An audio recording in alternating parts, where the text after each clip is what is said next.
कभी किसी ने सोचा है एक औरत को अपने दर्द का सबूत देना पड़े, अपने जिस्म की लज्जा उतार कर कहना पड़े हाँ मैं पीरियड्स में हूं। कभी सोचा है कैसा लगता होगा। हरियाणा की रोहतक यूनिवर्सिटी से एक ऐसी ही घटना सामने आई है जिसने हर किसी को हैरान कर दिया है। एक ऐसा मामला जहां काम पर थोड़ी देर से पहुंचने की वजह पूछी गई और जवाब सुनकर इंसानियत ही सवाल के घेरे में आ गई। महिला सफाई कर्मचारी ने बताया कि वे पीरियड्स की वजह से देर आई, लेकिन उनके सुपरवाइजर ने कहा अगर सच में पीरियड्स है तो सबूत दिखाओ। जी हाँ, पीरियड्स के सबूत। यही वो शब्द थे जिन्होंने पूरे कैंपस को हिलाकर रख दिया। जहां शिक्षा और संस्कार सिखाए जाते हैं, वहीं कुछ लोगों ने महिलाओं की गरिमा को तार तार कर दिया। मामला रोहतक स्थित महर्षि दयानंद यूनिवर्सिटी का है। 26 अक्टूबर को हरियाणा के राज्यपाल असीम कुमार घोष यूनिवर्सिटी के दौरे पर आने वाले थे। कैंपस में तैयारियां जोरों पर थी, सफाई का काम भी चल रहा था।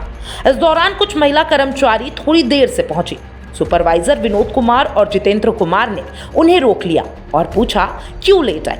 महिला ने पहले कोई और कारण बताने की कोशिश की, लेकिन जब दबाव बढ़ा तो उन्होंने कहा पीरियड्स चल रहा है इसलिए देर हो गई। इस पर दोनों सुपरवाइजरों ने महिला पर झूठ बोलने का आरोप लगाया और फिर उन्होंने ऐसी बात कही जिसने पूरे कैंपस में आग लगा दी। अगर सच में पीरियड्स है तो सबूत दिखाओ। पीड़ित महिला का आरोप है कि सुपरवाइजरों ने एक अन्य महिला कर्मचारी से कहा कि वो उनके कपड़े उतरवा कर जांच करे, यहाँ तक कि उनके सैनिटरी पैड की फोटो तक खींची गई। सोचिए, जहां औरत अपने सबसे निजी दर्द से गुजर रही थी, वहां उसकी सच्चाई पर शक किया गया और उस शक को मिटाने के लिए उसकी गरिमा को कुचला गया। इस घटना के बाद महिलाओं ने जब ये बात अपनी साथी कर्मचारी को बताई तो वहां हंगामा मच गया। छात्र संगठनों को जैसे ही ये खबर मिली, वे भी मौके पर पहुंचे और यूनिवर्सिटी प्रशासन के खिलाफ नारेबाजी शुरू कर दी गई। कुछ छात्रों ने गुस्से में सुपरवाइजर को पकड़ने की भी कोशिश की, लेकिन यूनिवर्सिटी स्टाफ ने बीच बचाव किया। पूरा कैंपस तनाव में आ गया। जहां पहले दिन तैयारियों का माहौल था, अब वहां गुस्सा और आक्रोश था। जैसे ही मामला प्रशासन तक पहुंचा, यूनिवर्सिटी के कुलपति राजवीर सिंह ने तुरंत जांच के आदेश दिए। दोनों सुपरवाइजरों यानी कि विनोद कुमार और जितेंद्र कुमार को सस्पेंड कर दिया गया। कुल सचिव ने पुलिस में लिखित शिकायत दर्ज कराई है। यूनिवर्सिटी के एक आंतरिक जांच कमेटी भी गठित कर दी गई है पूरे मामले की जांच करने के लिए। उधर हरियाणा राज्य महिला आयोग ने भी इस घटना का संज्ञान लिया है। आयोग ने रोहतक के एसपी और एमडीयू कुलपति को पत्र लिखकर 5 दिन के भीतर रिपोर्ट की मांग की है।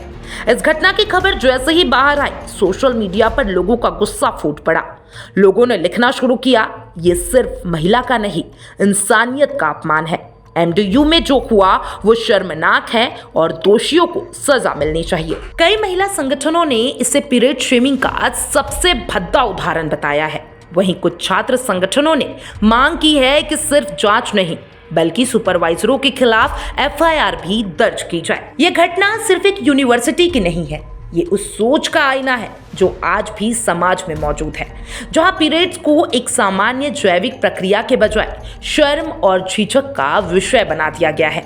जब एक महिला अपने दर्द की वजह बताती है तो उसे झूठा कहा जाता है, और जब वो चुप रहती है तो कहा जाता है कि औरत कुछ बताती नहीं है। इस पूरे मामले ने ये सोचने पर मजबूर कर दिया है कि कितनी जरूरत है संवेदनशीलता और समझ की। हरियाणा की ये घटना ये बताती है कि हमारी शिक्षा सिर्फ डिग्रियों तक सीमित रह गई है। संवेदनाएं, समझ और इज्जत ये सब पीछे छूट गए हैं।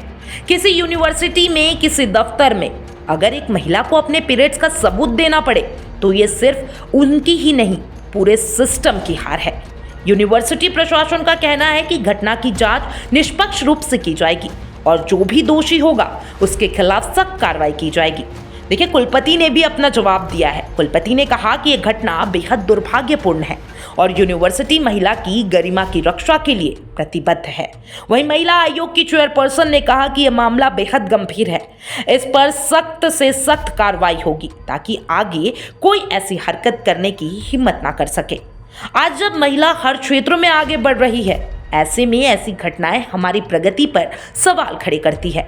यूनिवर्सिटी जहां समानता और सम्मान सिखाया जाता है, वहीं अगर महिला कर्मियों के साथ इस तरह का व्यवहार हो तो ये न सिर्फ एक अपराध है बल्कि संवेदनहीनता की पराकाष्ठ है।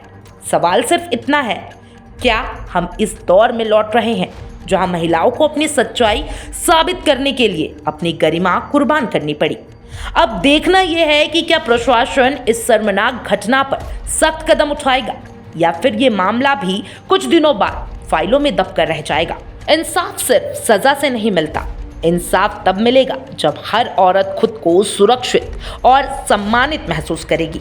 आप लोग क्या सोचते हैं हरियाणा के रोहतक के जो यूनिवर्सिटी में ये घटना हुई है उसके बारे में? मुझे कमेंट बॉक्स में अपनी राय जरूर दीजिएगा और तमाम ऐसे अपडेट्स के लिए FM न्यूज़ के साथ बने रहे।